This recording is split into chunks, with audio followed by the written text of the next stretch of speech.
2026년 봄 시장은 다시 움직이기 시작했습니다. 전쟁, 금리, AI, 거대한 변화들이 새로운 흐름을 만들어냅니다. 지금 우리는 그 한가운데 서 있습니다. 이 흐름은 어디로 향할 것인가, 그리고 누가 먼저 읽어낼 것인가. 시장의 미래를 남들보다 먼저 만나는 단 하루. 이선엽의 스윙당하지 않고 승리하는 필승 투자 전략, 박병창의 변동성장에서 수익을 내는 막강 포트폴리오, 여주사 빈센트가 제시하는 주도주 투자 전략, 김장렬의 AI 반도체 핵심 공략주, 장훈준의 2분기 성공 투자 전략, 이권희의 지금 꼭 사야 될 주식 아이디어, 그리고 저 김프로의 마켓 인사이트와 친절한 해설까지. 요동치는 장에서 살아남기 위해 지금 꼭 들어야 될 주식 투자 전략. 지금 여러분께 가장 필요한 모든 주식 투자의 노하우와 인사이트가 단 하루만 여러분께 공개됩니다. 그리고 어디서도 가질 수 없는 단 한 번의 기회, 최고 전문가들과의 1:1 멘토링까지. 2026년 4월 18일 세종대학교 대양홀. 지금 바로 이 선택이 여러분이 자산가가 되는 첫걸음이 될 것입니다. 한정된 좌석을 지금 바로 선착순으로 모십니다. 영상 하단의 링크를 클릭하세요. 여러분 안녕하십니까? 네, 김장렬의 반도체 테크 세션입니다. 앞전에 우리 앵커님 네, 2번 연속을 하셨는데 우리 본부장님도 나오시고, 네, 본부장님하고도 개인적으로 좀 알긴 하는데 오래간만에 만났어요. 거의 한 4년 만에 여기 부딪히면서 했는데 스타일이 다르죠. 예, 스타일이 다릅니다. 조곤조곤하고 저는 윽박지르고. 예, 조근조근 하신 분, 그분 저도 가끔 들어요. 그분한테 제 고객이었고, 제가 옛날에 증권사 애널리스트일 때 똑똑하신 분이죠. 도움이 되시기를 바라고요. 또 스타일이 다른 사람 저도 얘기 좀 들어보시고 하면 좋겠습니다. 아까 클로징벨에서 좀 환율 얘기하고 반도체 많이 얘기했기 때문에 그 얘기는 빼고 딴 얘기 좀 해드릴게요. 리포트 제가 요거 나오면서 뭐 긍정적인 리포트를 하나 좀 봤는데 죄송합니다. 요거 못 옮겨드렸어요. 그걸 보기만 해가지고 죄송합니다만은 GF Securities라는 그 회사가 있습니다. GF 증권사예요. 요거는 이제 우리나라 회사는 아니고요. 저기 중국에 있는 회사라고 합니다. 한 30년 된 GF 증권사, 중국 광저우에 있는 중국의 4대 증권사 중에 하나라고 합니다. 근데 거기서 이제 반도체에 대해서 코멘트를 한 게 있어서 이거를 어떻게 봐야 되는지, 그러니까 그 회사의 리포트가 시티그룹이나 뭐 모건스탠이나 골만삭스하고 좀 뭐가 다르지 않겠어요? 근데 뭐가 얼마나 다른지 잘 모르겠어요. 중국의 4대 증권사긴 한데 이게 얼마나 평판이 있고 과거의 트랙 레코드가 믿을 만한지 제가 그거 얘기를 안 하고 말씀을 드리는 겁니다. 잘 몰라서. 근데 일단은 그 챗GPT 치면은 그 4대 증권사라는 건 알는데 리테일하고 트레이딩에 강하다. 개인 투자자 비중이 큰 시장에서, 당연히 중국이 그러니까 시장 친화적인 성향이 강하다. 그리고 리서치 스타일은 좀 공격적이고 사이클에 민감하다. 조금은 낙관적인 시나리오를 좀 제시를 좀 하는 편이다. 어떻게 보면 약간 골드만하고 비슷한 구조에다가 중국식 모멘텀을 강조했다. 이런 식으로 그 챗GPT에 나옵니다. 뭐 중국은 원래 그러니까 컴플라이언스 이슈는 그렇게 중요하지 않죠. 리서치 퀄리티에 대해서는 아무래도 중국의 4대니까 중국 내에 어떤 물류 아니면 루머, 이런 유통 채널, 현물 가격 이런 거는 조금 현실적인 인사이트가 있는 것 같다. 반면에 밸류에이션이라든지 이런 거는 좀 낙관적으로 과도하게 치우칠 때가 있다. 뭐 이런 얘기를 한 것 같습니다. 그래서 중국이 크니까 중국의 현지의 로컬적인 거는 분명히 강점이 있고, 근데 사이클에 대해서는 좀 긍정적인 표현을 많이 하는 편이다. 이 정도로 말씀을 드리면서 리포트 내용이 뭔가 말씀을 드리면서 시작하겠습니다. 내용 보니까요. 어디 갔어? 네. 죄송합니다. 아침에 한다고. 네. 일단 제목은 반도체 메모리 산업에 대해서 얘기를 했는데요. 번역을 했는데, 그러니까 비관하기에는 아직 이르다. 네. 비관하기에는 아직 이르다. 이렇게 적었습니다. 아까 처음에 이 회사의 특징을 좀 말씀드렸죠. 그러니까 제가 이 회사 리포트를 많이 본 게 아니기 때문에 제 선입관을 안 가리려고 하지만 사람들 어떻게 느끼는가도 보여야 되는 거니까. 비관하기는 아직 이르다. 현물 가격이 요즘 빠졌다고 아까 말씀드렸지 않습니까? 일부긴 하지만 뭐 게임 쪽에서. 근데 현물 가격은 빠지긴 했지만은 전반적으로 고정 거래 가격이 충분히 안 돌아온 상황에서 현물 가격이 너무 많이 올라갔기 때문에 괴리가 고정 거래 가격은 천천히 오르잖아요. 한 달에 한 번씩. 근데 현물 가격이 너무 많이 올라가서 자연스러운 뭐 그 약간의 조정이다. 이렇게 얘기를 한 것 같아요. 그렇게 얘기했고 아무래도 유통 채널이 전체 시장을 대변하는 게 아니고 한 5% 10% 안짝이기 때문에 전체 D램의 시장 중에서 유통의 채널이라는 것은 항상 가변적이기 때문에 투기 포지셔닝이 있었다 그러면은 매크로가 헷갈리니까 투기 포지셔닝을 청산한 영향도 있는 것 같다. 그래서 현물 가격이 너무 가파르게 오른 거에 약간 청산 우려도 있어서 빠졌는데 고정거래 가격이 여전히 낮은 상태에서 괴리를 좁혀가는 거니까 고정거래 가격이 상승하는 그 상황에 현물 가격이 잠깐 빠졌지만은 현물 가격은 점진적으로 안정화될 것이다. 이렇게 약간 낙관적인 뷰를 가졌어요. 그래서 비관하긴 이르다. 이런 얘기를 했답니다. 뭐 D램 수요가 어떻게 증가된다 이거 넘어가고요. HBM 다 넘어가고 그 다음에 우리가 흔히 그 롱텀 어그리먼트 장기 계약을 맺었다고 하지 않습니까? 또는 누구는 전략적 계약을 맺었다. 마이크론도 얘기하고 하는데 이거에 대해서 자기네가 파악하기로는 메모리 삼성 하이닉스 마이크론하고 그 다음에 데이터 센터 하이퍼스케일러 마이크로소프트 구글 아마존 이런 또 메타 이런 큰 업체들하고의 장기 계약 롱텀 어그리멘트가 빠르게 확대 중인 건 다 아실 겁니다. 근데 물량에 대해서 확보를 해야 되니까 그렇게 하는 거잖아요. 1년치, 2년치 이렇게 대략적인 하는데 가격은 시장 연동이라고 했단 말이에요.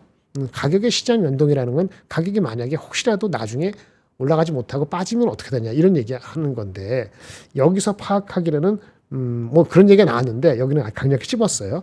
최저 가격, 그러니까 플로어가 되는 바닥이 되는 플로어 프라이스를 보장했다. 뭐 당연히 어느 정도 되겠지. 근데 이 플로어 프라이싱이 얼마냐라는 얘기를 구체적으로 언급을 했어요. 이게 맞는지 안 맞는지는 제가 베리파이 못합니다. 한데 이 리포트에는 롱텀 어그리먼트가 확대 중인 건 우리가 알고 있는 사실이고 그 가격이라는 건 실제 6개월 1년 뒤에 실제 시장하고 연동된다는 건 상식이에요. 한데 플로어 프라이싱을 보장을 했다는 건데 플로어 프라이싱을 모든 건건 했는지는 모르지만 플로어 프라이싱 보장을 했고 예를 들어서 그 플로어 프라이스라는 것은 내년도의 플로어 프라이스는 바닥이 되는 가격은 올해의 2, 4분기가 아직 끝나지 않았습니다. 2, 4분기 진행 이제 끝난 게 아니고 2, 4분기 시작하려고 그러죠. 3분 끝나고 2, 4분기 4, 5, 6월 되는데 보통 컨센서스는 2, 4분기도 1, 4분기보다 어떻게 돼요? 뭐 20%고 30%가 올라간다고 보고 있지 않았습니까? 고정거래 가격이. 그게 돼야 되는 게 중요한데 그럼 2, 4분기가 1분기보다 올라가는 거예요. 그 2, 4분기 대비했을 때 내년도에 그 롱텀 어그리먼트에 해당되는 그 거기에 해당 물량에 해당되는 물량에 대한 가격 그 플로우 프라이스 밑에 가격은 2, 4분기 올해 2, 4분기 예상되는 가격보다 25% 이상 높다. 라는 거를 리포트로 적었더라고요. 이게 맞으면은 이게 많다면 이게 다반 사람은 이건 파지티브합니다. 네, 파지티브예요. 그런데 지금 원래 그러면 올해 반도체 가격에 대해서는 어떻게 봤느냐? 2, 4분기가 올라갔어요. 그러니까 1, 4분기가 뭐 삼성전자가 40조다, 하이닉스가 38조로 합시다. 그러면 그때 가격이 작년 4, 4분기에 올라갔을 거 아니에요. 근데 거기다가 2, 4분기 가격이 원래 지금 20% 30% 올라간다고 봤지 않습니까? 그리고 3, 4분기 가격은 상승률이 떨어지죠. 라고 보는 게 컨센서스예요. 10% 사람마다 다른데. 그 다음에 4, 4분기는 한 자리 숫자거나 플랫 또는 혹시라도 빠질 수 있는 거. 이렇게 잡혀 있거든요. 2, 4분기 기준으로 이렇게 올라가다가 조금 덜 올라가는 거로. 그런데 내년도 플로우 프라이싱이라는 게 높은 건 아니고 기본이 되는 가격이 2, 4분기보다 25%가 높다는 게 맞다 그러면은 지금 올해 애널리스트 갖고 있는 2, 4분기 다음에 3, 4분기, 4, 4분기 가격 상승이 낮더라도 조금 내려갔다가 그렇죠. 내려갔더라도 이거보다 높은 거 아니야. 높더라도 이게 25에서 15, 10% 되면 대략적으로 지금 이 올해 2, 4분기보다 올 연말 정도 되면 내년 되면 한 20% 정도는 올라가 있지 않을까요? 그러니까 내년도 25% 플로우 프라이싱이라는 것은 올해 가격 예측에 대비했을 때 봤을 때는 리즈너블한 플로우 프라이싱을 준 것 같아요.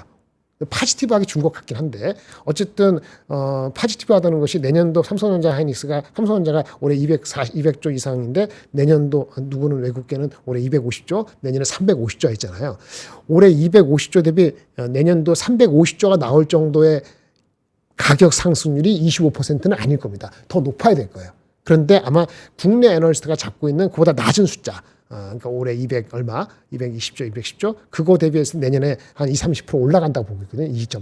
이익 전망이 올해보다 높아진다고 보는 그 이익 전망의 근거가 되는 가격 상승률은 아마 GF 증권에서 얘기한 플로우 프라이싱 올해 2, 4분기보다 한 25% 정도 높은 그 가격이 기본 가격 밑에라고 하면은 아마 국내 증권사에서 얘기하는 올해 내년도 이익 전망은 가능성이 있다는 식으로 지금 이제 매칭이 되는 거거든요. 그러니까 뭐 외국계 엄청 높은 실적을 할 수 있는 건 아니에요. 이건 플로우 프라이스니까. 그렇다고 외국계 높은 실적이 안 된다는 건 아닌데 플로우 프라이싱 기준으로만 잡더라도 아마도 국내 애널리스트가 갖고 있는 평균값 정도는 가능성이 있어 보이는 지금 코멘트를 했다라고 제가 해석이 돼요.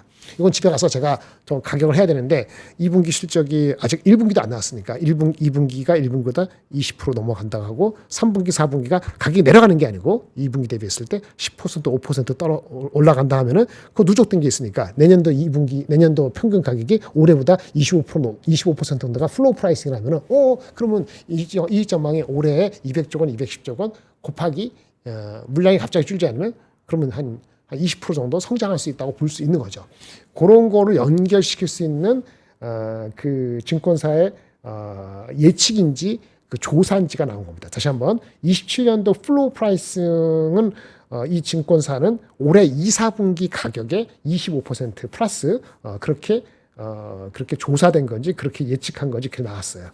28년 건 아직 멀었으니까 뭐 그건 다음에 얘기고. 그래서 이렇게 되면은 안정성이 이게 정말 안정성이 좀 높아지는 거 아니냐 이런 얘기를 하는 겁니다. 그렇게 얘기를 하고 있고요. 이렇게 얘기했고 다만 그 우리가 DDR4하고 5 있잖아요. DDR4는 이제 중국이 따라온다는 거고 우리도 DDR4보다는 5로 빨리 가고 있는데 이 페이즈 아웃 되는 DDR4 이제 구닥다리가 되는 거는 가격은 3, 4분기부터는 가격의 하락 압력이 있을 수 있다. DDR5로 가니까 이런 정도 얘기를 했습니다. 결론은 다시 한번 말씀드리면 현물 가격 하락은 버블 좀 빨리 간 거에 대한 유통 채널에서의 청산 그거에 대한 거지 펀더멘털 우려는 아닌 것 같다.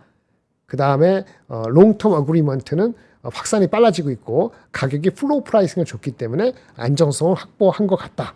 그렇다면 현물 가격에 최근에 빠진 거는 사이클에 꺾인 거로는 아니다.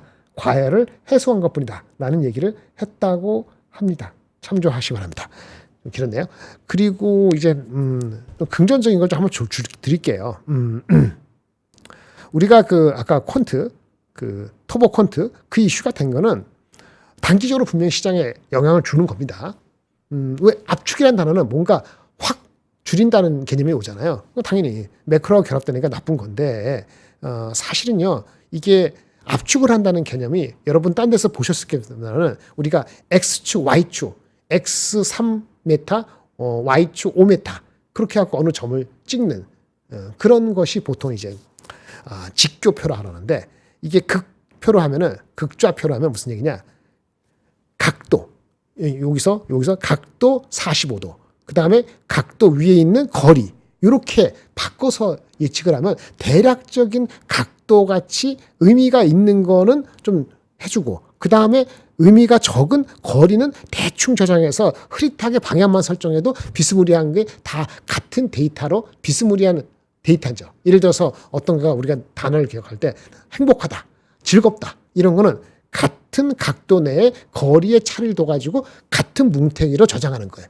그러면 이게 데이터가 압축되거든요. 무슨 얘기인지 아시겠어요? 각도하고 그 다음에 대략적인 거리 이런 식으로 바꿨다는 게 이번에 그 퀀트 터보 퀀트 방식인 거죠. 근데 이렇게 되더라도 말이죠.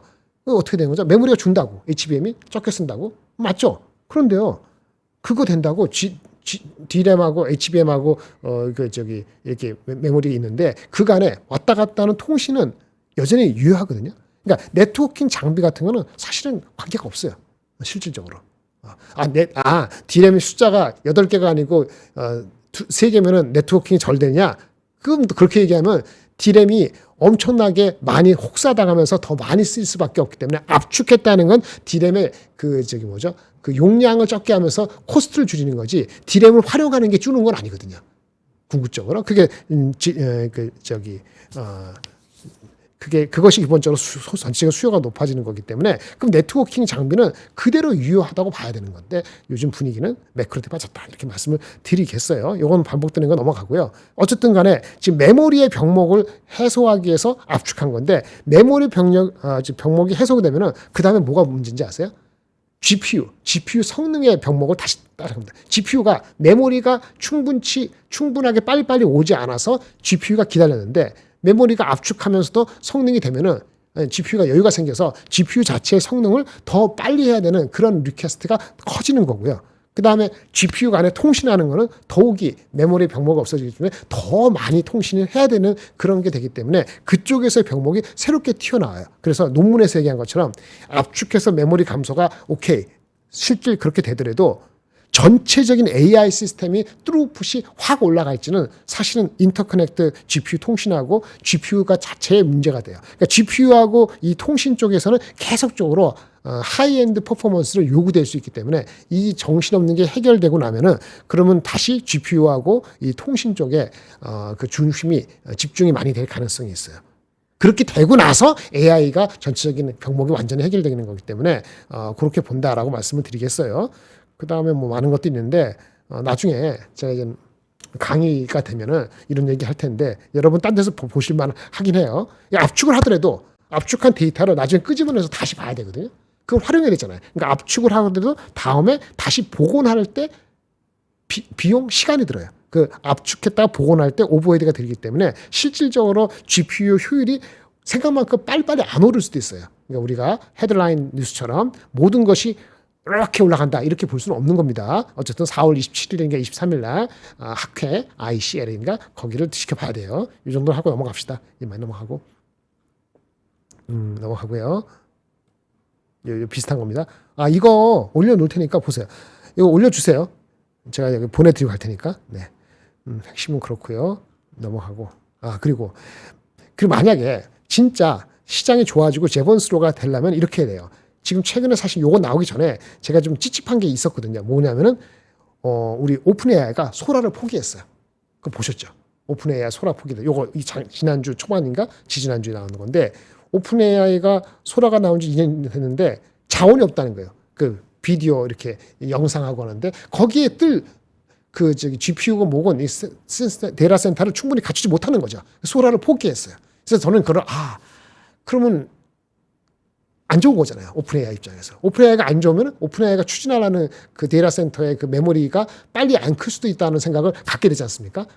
엔트로피와 경쟁하고 안 좋게 생각했는데 만약에 이번에 그러한 이제 터보 퀀트 이런 것으로 해서 메모리가 효율화가 돼서 과거보다 비용이 확 줄어들면은 그렇죠. 그러면 이 아까 오픈 AI가 포기한 소라도 옛날보다 메모리가 확 줄지 않겠어요? 그러면 부담이 돼서 포기했던 이 워크로드가 확 부활할 수도 있지 않을까라고 생각할 수 있어요. 진짜 스루풋이 정말 비용을 낮춰갖고 그 다음에 제본스의 역설이 된다면 아마도 오픈 AI가 소라를 언제 다시 부활시킬 수 있지 않을까? 그러면 그때는 사람들이 반도체 결국은 AI 쪽 수요가 많아지는구나 이렇게 인정할 것 같아요. 요게 근데 요거 터보 퀀트가 이슈화 되기 전에 바로 직전에 오픈AI가 소라를 포기해서 이게 어떻게 매칭이 되었고 다시 효율화 작업으로 워크로드를 부활시키는지 좀 와치 포인트가 된다 이렇게 말씀을 드릴 수 있겠고요. 그다음 마지막으로 우리가 데이터를 저장할 때 16비트, 32비트 이렇게 저장을 하는 거를 이 3비트로 저장한다는 거잖아요. 원래 2비트에다가 1비트는 복원할 때 필요한 비트 3비트라고 하는 건데 비트수가 준다는 거는 압축한다는 거는 우리 온 디바이스 이거를 엣지 디바이스라는데 휴대폰 여기에 AI를 서버까지 안 가고 이렇게 할 수 있는 그렇게 되는 거는 메모리가 부담이 되잖아요. 그렇죠? 그리고 우리가 왔다 갔다 하는 그 컨텍스트 맥락이 너무 길어지면 앞에 거 기억할 때 길어지잖아요. 롱 컨텍스트가 되면은 이 추론이 점점 조그만 디바이스에 처리하기 어렵기 때문에 쉽지 않단 말이에요. 그럼 보급이 안 돼. 근데 이 모바일에서도 긴 장문의 컨텍스트를 추론하고 그다음에 엣지 디바이스에서 메모리의 어떤 가격을 낮추게 되면 그걸 낮추면서 그래서 AI가 온 디바이스로 더 확대가 된다면 전체적인 수요적인 측면에서는 장기적으로 봤을 때는 나쁘지 않고 더 좋을 수도 있다는 그런 스토리는 맞다 이거지. 다 맞는데 그것이 언제가 되느냐 이거죠. 3개월, 6개월 뒤냐? 거기에 악의만 있다. 이렇게 말씀을 드릴게요. 네, 이렇게 말씀을 드렸으니까 전체적으로 된 것 같아요. 그렇죠? 제번스 역사.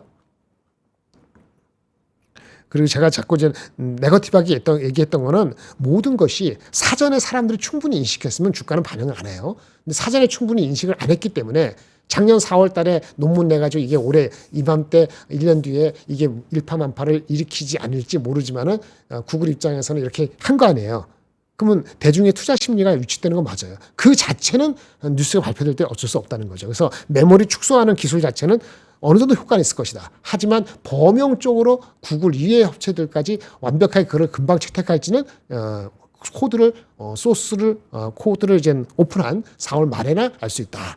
그런 얘기니까 일단 심리가 안 좋은 거고요. 제번스 역설은 결국은 AI 서비스 확대인데 될 겁니다. 근데 이게 속도가 문제죠. 각각 타당성이 있어요. 이슈는 뭐가 먼저고 뭐가 속도가 어떻게 되느냐 이걸 모른다는 거죠.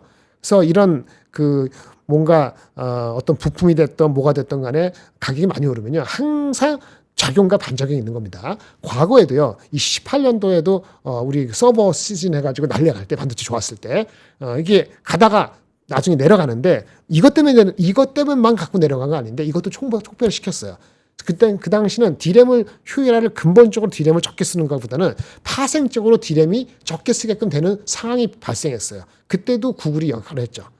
서버가 워낙 일이 많이 하다 보니까 힘들었어. 서버를 효율화하기 위해서 서버의 애플리케이션, 서버의 그 자원을 할당하는 방법을 컨테이너 방식으로 바꾸면서 필요한 GPU, CPU, 그다음 GPU가 원래 없었죠. CPU하고 메모리를 어떻게 컨테이너로 할당할 것이냐 이런 소프트웨어적인 방식, 이게 쿠버네티스라고 하는 게 18년에 시장을 히트를 친 거죠. 그럼 필요 없는 메모리는 쓰지 않게 되는 거예요. 필요 없는 메모리를 덜 쓰니까 쿠버네티스 자체가 디램 알고리즘을 바꾼 건 아닌데 실질적으로 메모리 점유를 덜하게 되는 그런 효과가 되면서 이게 디램의 영향을 나쁘게 받았던 거거든요. 결과적으로 소프트웨어 레벨이 효율화가 디램의 절약으로 이어진 거죠. 근데 이거 보세요.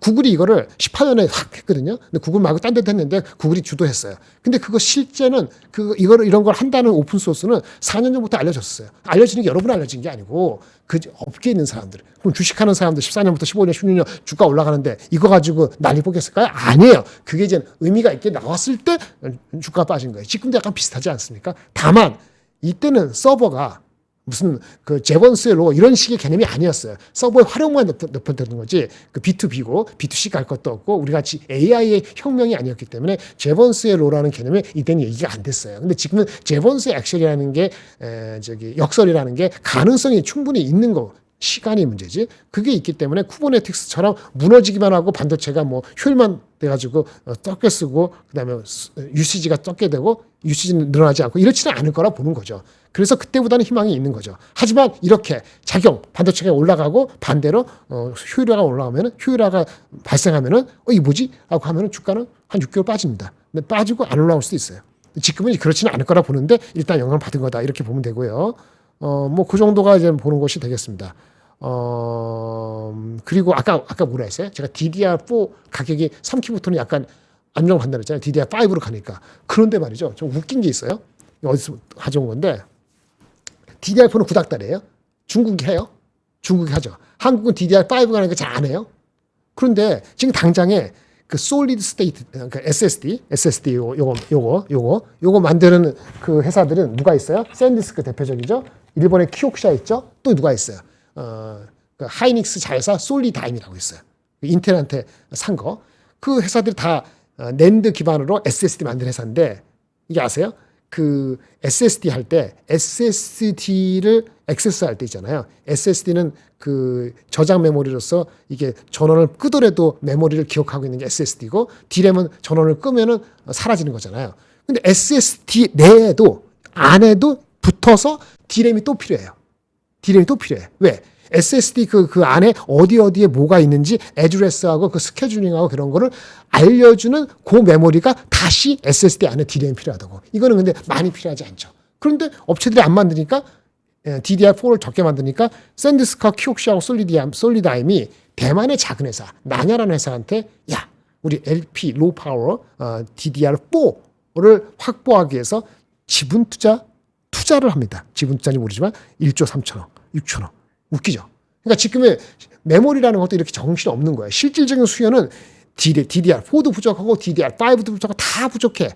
그런데 스팟 가격은 요동치니까 움직여. 그다음에 터보 컨트가 나오니까 줄여들어. 막 혼선스러운 건데 다 모든 뭐라고 타이밍이라는 거예요.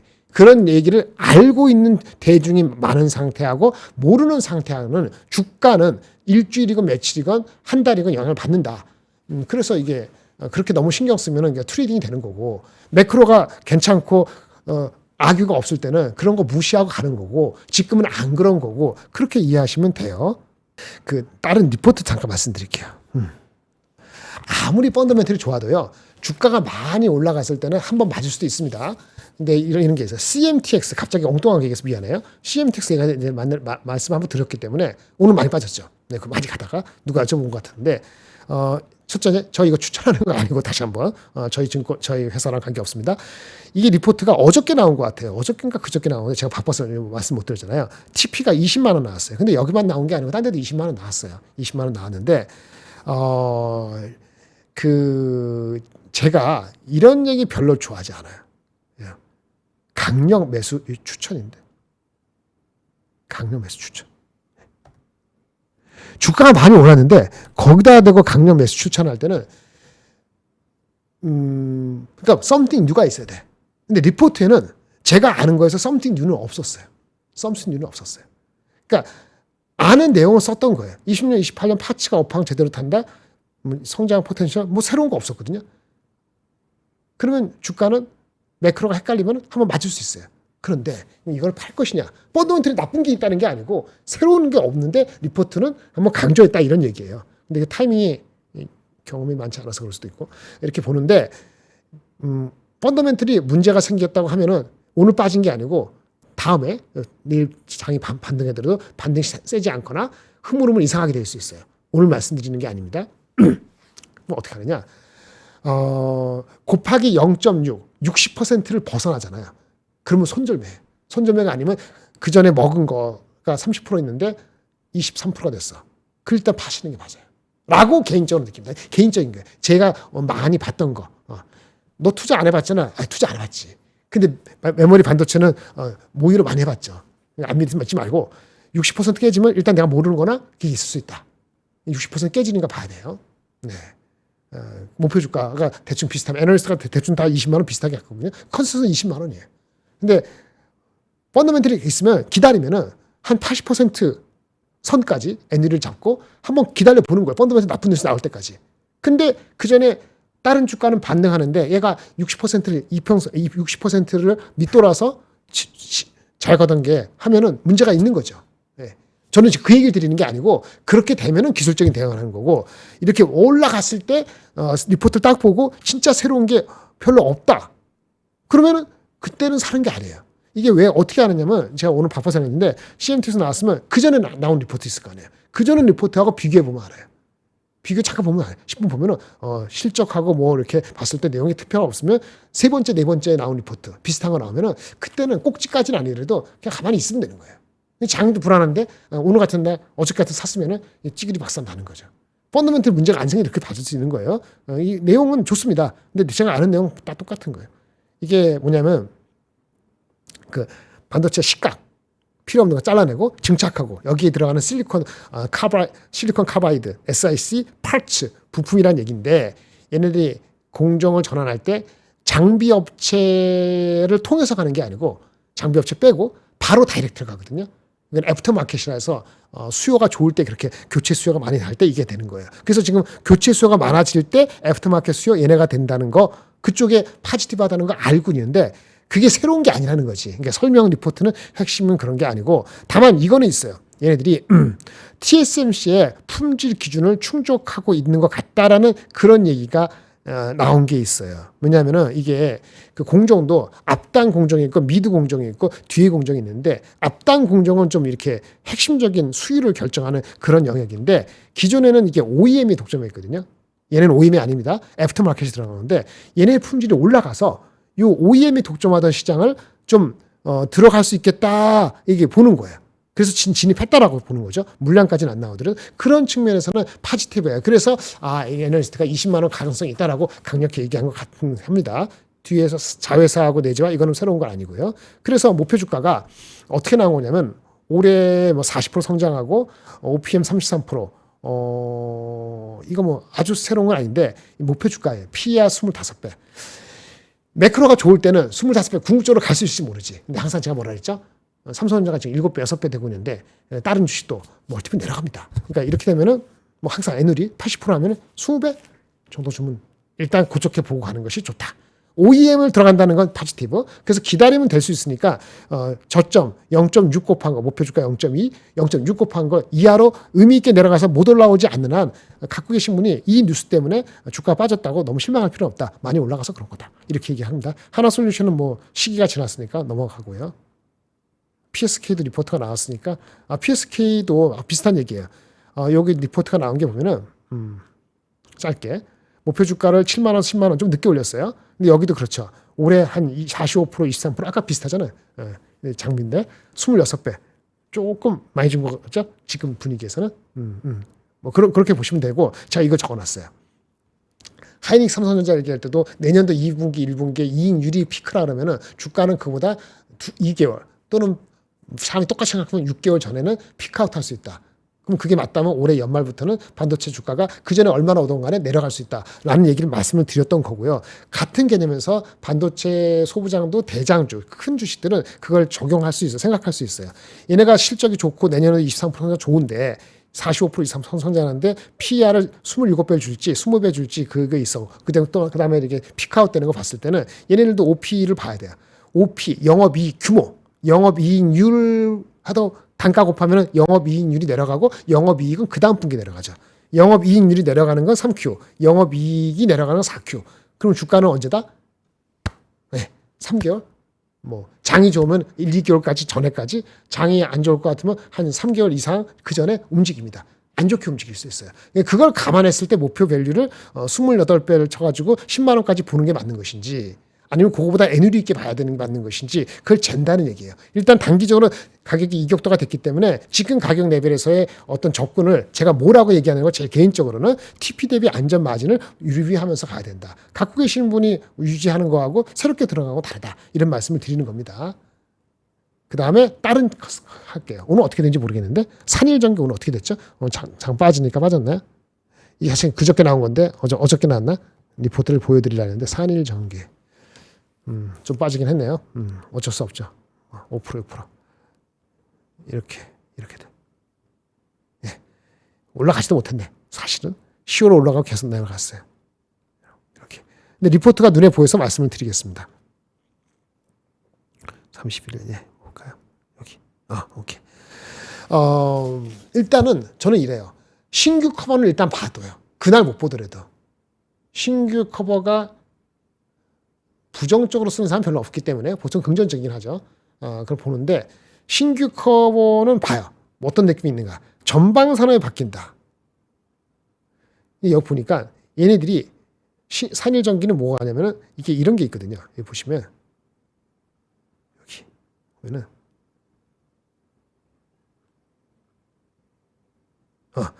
얘네들이 특수 변압기 때문에 마진이 좋거든요. 특수 변압기.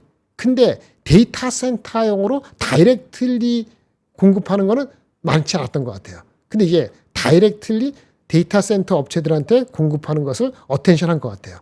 그러니까 올해부터는 데이터 센터 업체들한테 내부에 탑재되는 그 변압기 수주를 직접적으로 받는다는 거죠. 여태까지는 특수 변압기, 마진 높아요. 프라이스 좋고 이거와 함께 성장했는데 공장도 짓고 하는데 데이터 센터 밸류에이션에 직접 편입되는 걸로 사람들이 인정을 한다면은 리레이팅이 되지 않을까라는 얘기예요. 그렇다면은 그게 맞다 그러면은 EPS 성장률 30-40%의 PR 그 30배는 조금 그렇더라도 20배 후반까지는 제 개인적으로는 충분히 가능성이 있지 않을까라는 생각이 들어요. 이게 보통은 그 기존의 현장 발전을 통한 간접적인 거, 현장 발전이라는 게 온사이트잖아요. 간접적으로 들어갔는데 이게 디벨로퍼, 데이터 센터 실제 만드는 업체들, 그런 업체들, EPC 업체들, 얘네들이 직접적인 플레이어인데 여기에 들어가게 되면은 아무래도 ASP도 높아지고 그 직접적인 밸류에이션 체인의 편입이라고 보면은 리레이팅 될 수 있겠죠. 근데 이런 케이스를 비유한 게 있어요. 작년에 LS 일렉트릭 이미 많이 올라갔습니다만 LS 일렉트릭도 그 테슬라 XAI한테 납품이 되면서 그거를 기점으로 여러 빅테크한테 수주가 확산되면서 멀티플이 올라왔다고 하는데 그 지져보니까 맞더라고. 그러면 산일도 그렇게 될 포텐셜을 보이지 않을까라는 기대심이에요. 그래서 그렇게 해서 LS 일렉트릭보다 10% 할인했는데 이 부분에서는 제가 좀 다 의견이 있는 겁니다. LS 일렉트릭이 뭐 그러니까 이게 프루븐 증명돼서 밸류가 높아지잖아요. 그 다음에 후반 업체나 아니면 비슷한 비스무리한 것이 비슷하게 따라간다고 벤치마크로 밸류에이션 따라 붙잖아요. 근데 그게 생각만큼 빨리빨리 가진 않아요. 초반에는 그 디스카운트를 좀 크게 보는 게 맞아요. 한 20% 잡고 전 낮춰서 잡는 게 맞아요. 더 낮춰서. 20% 잡고 하면 이게 한 얼마 돼? 한 19만 원 정도 나오겠네.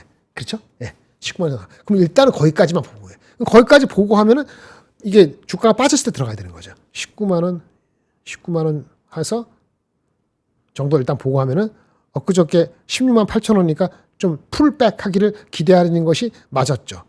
그럼 빠졌다? 그렇죠. 오히려 지금은 한번 기회가 될 수도 있을지 모르죠. 왜? 기본적으로 이 하단을 지금 작년 11월부터 어느 정도 리레이팅이 실적에 대한 기대치가 올라갔다가 바꿔 힘들게 한 이거에 요때 3월 달에 한번 쭉 빠지고 그 저점을 안 깨고 거래량이 됐다. 어저께 되고 이렇게 됐으면 용기를 내려면 이때 내야 되는 거지. 왜? 19만 원 아까 22만 원이라니까 33배라는 숫자가 제가 아까 얘기했잖아요. 네, 아까 얘기한 거죠. LS 일렉트릭을 쫓아가는 건 맞는데 이게 할인율이 그렇게 확 줄까? 증명되지 않았는데 저는 개념적으로 그러면 30에서 20에 뭐 될 수도 있지만 일단은 그보다 좀 디스카운트 하자. 이렇게 보면서 보는 겁니다. 물론 그게 틀려갖고 장이 좋아갖고 바로 갈 수도 있어요. 그럼 어떻게 된다? 내 거 아니다. 손 놓는 거지. 그렇게 잡으면 나중에 좀 고생할 수도 있으니까. 그런데 빠졌다. 그러면 이 거리가 멀어졌다. 그러면 일단 조금씩 생각해 볼까? 라는 패턴을 볼 수 있는 거죠. 그래서 이런 걸 재야 되는 거예요. 어쨌든 기본적으로는 과거에 봤을 때 변압기하고 밸류가 많이 벌어졌단 말입니다.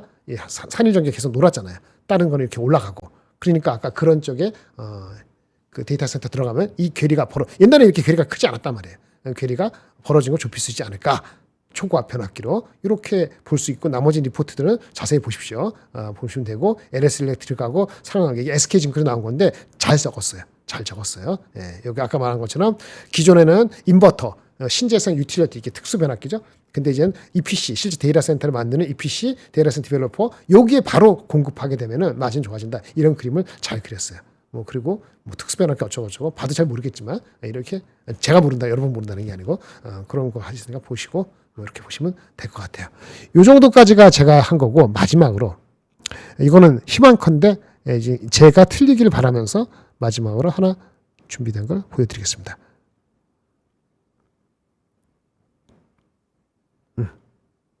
그 전에 이런 것도 있어요. 이거는 올려드리지 않을 거예요. 제가 다음에 다시 한번 시간이 있었는데 저번에 슈퍼메모리 ASMR 들었죠? 슈퍼메모리 같은 것도 메모리를 더 쓰는 거예요. 근데 시기가 이게 빨리빨리 이게 될 수 있느냐? 슈퍼메모리가 메모리를 더 쓰는 건데 어디 갔어요? 넘어가서 슈퍼메모리는 기존의 RAM보다 토큰을 더 늘리는 거죠. 근데 문제는 이것이 얼마나 빨리 전환되느냐. 이게 시작은 이미 2년 전에 했는데 성숙된 테크놀로지 돼가지고 올해가 될 수도 있고 내년이 될 수 있잖아요. 근데 올해가 잘 안 되면은 이거는 내러티브로 끝날 수 있잖아요. 하지만 포텐셜은 ASMR도 마치 그 터보 콘트처럼 시간이 지나면은 파지티브하게 메모리를 끌어옮길 수 있는 거예요. 그래서 결론은 구글의 터보는 메모리를 덜 쓰게 하는 거지만 제번스고 ASMR은 사실은 메모리를 더 쓰게 하는 구조적인 변화이기 때문에 사실 이거는 더 포텐셜이 있다. 이런 얘기를 하는데 이런 건 강의를 통해서 해야 됩니다. 강의 20분 정도 엑기스로 30분 정도 나중에 할 기회가 있을 것 같고요. 그다음에 이거는 제가 인용할게요. 어저께 나온 건데 트럼프가 지가 똥 싸고 똥 치고라고 개질을 하고 있잖아요. 욕하면 안 되는데 습성이 그러니까 확 갖다 찍어놔서. 근데 뉴욕 타임즈는 원래 그거는 민주당 쪽이기 때문에 공화당을 많이 까죠. 그러니까 그 걔네 거 기사를 원용할 땐 저도 조심스럽긴 해요. 민주당 그 편까지는 아니더라도 그런 성향을 이게 될 수도 있으니까 그래도 한번 가져온 게 있으니까 여기 대목이 뭐냐면은 트럼프가 미국에서 이례적인 역사로 봤을 때 이례적인 변정인가? 이례적인 변정이면 트럼프는 없어지면 이 만사 해결되는 것인가? 이런 질문하고 똑같은 거죠. 여기는 그렇지 않다는 얘기겠죠. 아니면 그 미국의 역사상으로 트럼프와 같은 종자는 하나의 역사적 흐름에서 완성본이다. 어쩌면 돌이킬 수 없는 방향이다. 예, 일탈인가 아닌가 이런 생각입니다. 그러니까 트럼프가 그 중간선거 지든 안 지든 간에 실질적으로 레인덕이 나오고 뭐하고 되고 그 다음에 뭐 벤슨이 됐든 누가 됐든 받게 됐을 경우에는 그러면 완화될 것이냐. 이 지금 갈등이 지정학적 갈등과 그 다음에 이 일처리하는 방식에서 여러 사람 여러 나라를 흔들리는 이런 것을 완화될 것이냐. 그렇지 않을 수도 있다는 얘기를 하는 거죠. 결론은 뭐냐면 이것도 올려드릴 테니까 이 원문하고 영어로 했으니까 미국이 기본적으로 트럼프에 와서 이렇게 들어뒀지만 자기 멋대로다. 자기 마음에 안 들면 뭐 자기네들은 결코 실패하지 않는다. 이런 그 생각을 갖고 있고 자기가 실패하면은 실패한 게 아니고 내부에 배신자가 있고 그래서 이런 얘기죠. 자기는 틀 수가 없다. 혹시 실패한다. 뭐 아프가니스탄 그 전쟁도 실패했죠. 이라크전 실패했잖아요. 근데 실패했다고 얘기 안 하죠. 얘기하는 게 아니고 내부적인 비판이 있더라도 틀린 게 아니고 누군가 방해 세력이기 때문에 일이 꼬여서 망쳤을 뿐이다 라고 하면서 계속 그 반복을 한다는 얘기죠. 왜? 기본적으로 다른 나라들은 자기네 게임의 일부라고 생각을 한다 이거예요. 제가 오늘 너무 심하게 얘기했네요. 제가 얘기한 게 아니고 뉴욕타임스 그렇게 얘기를 하는 거예요. 그래서 미국은 자신은 너무 크고 too big to fail. 그러니까 무너질 수 없고 미국은 저기 떨어져 있고 호르무즈고 나발이고 그 니네들 신경 쓰는 거고 니네들 많이 가져오니까 니네들 신경 써 알아서 해. 나는 그 핵하고 나는 원유를 갖고 싶은데 때렸는데 꼬였네. 나와야 되겠네. 이런 거잖아요. 자기는 너무 떨어져 있고 자신은 크고 자원은 넘치니까 하지만 더 욕심을 부렸던 거고 패권을 갖고 싶고 그래서 어떠한 행동을 하더라도 자기네한테 심각한 결과가 있지 않다라고 확신해 왔다고 여기 그 신문에서는 여기 저널에서는 그렇게 규정을 했어요. 이건 약간 데모크래틱적인 발상이기도 하긴 합니다만 공감이 돼서 하는 얘기예요. 그래서 실패를 분명히 했고 미국도 그게 여러 가지 영향을 줬지만 그래서 그걸 배신이라는 그런 카테고리로 퍼셉션을 미루고 그래서 악순환이 계속 돌고 있는데 이거 벗어나는 길은 환상을 깨는 건데 환상이 깨질까? 그런 측면에서 좀 짜증나는 그게 동맹이라는 얘기죠. 참조하시면 좋을 것 같아요. 이렇게 안 되길 바랍니다. 이게 틀리고 민주당의 그 주장이 틀리고 트럼프가 바뀌면은 트럼프만 바뀌어지면은 좀 나아지겠지. 이런 미련 내지는 희망을 가져보는데 아까 잠깐 말씀드린 것 같은데 뭐 우크라이나 전쟁도 그렇고 뭐 저기 중동 전쟁도 그렇고 뭐 누구는 그러더라고 아시아만 남았다. 그렇게 얘기하면 섬뜩하죠. 그런 걱정까지는 사실 안 했는데 그런 상태에서 우리는 잘하고 있는데 우리나라 그 국민들과 기업들은 잘하고 있지 않습니까? 뭐 대통령도 여러 가지 바꾸려고 하고 하는데 이 타이밍이 문제고 시간이 충분할 것인지 타이밍이 잘 꼬이지 않고 잘 갈 것인지 뭐든지 타이밍이기 때문에 반도체는 지금같이 호황이기가 쉽지 않죠. 뭐 이게 시작해서 5년 갈 수도 있지만 자꾸 매크로 사이드라든지 아니면 지정학적 리스크가 불거지면 평가를 제대로 받아야 되는 시점에 평가를 못 받고 옆으로 기면 참 너무 힘들잖아요. 네. 그런데 그거에 하나의 원인을 제공하는 것이 간접적으로 뭐 얘네들이 미국이 중국을 막아줘서 반도체적인 기술적인 해자에 우리의 그 지속성을 유지하는 데 도움이 되는 측면이 분명히 있죠. 어쨌든 우리를 프로텍션 하는데 자기 나라를 위해서 하는 거지만 그렇게 있는데 이런 식으로 되면은 참 우리 입장에서는 경제의 부를 주식과 우리의 그 역량을 제대로 평가받으면서 가려고 하는 찰나에 도움을 안 줘서 아직까지는 그래서 학다지 나서 이런 것도 같이 한번 공유해 봤습니다. 뭐 참고가 되시면 좋겠고요. 예. 미국 욕하는 건 오늘로 끝냈으면 좋겠네. 다음부터 욕 안 할게요. 끝. 감사합니다.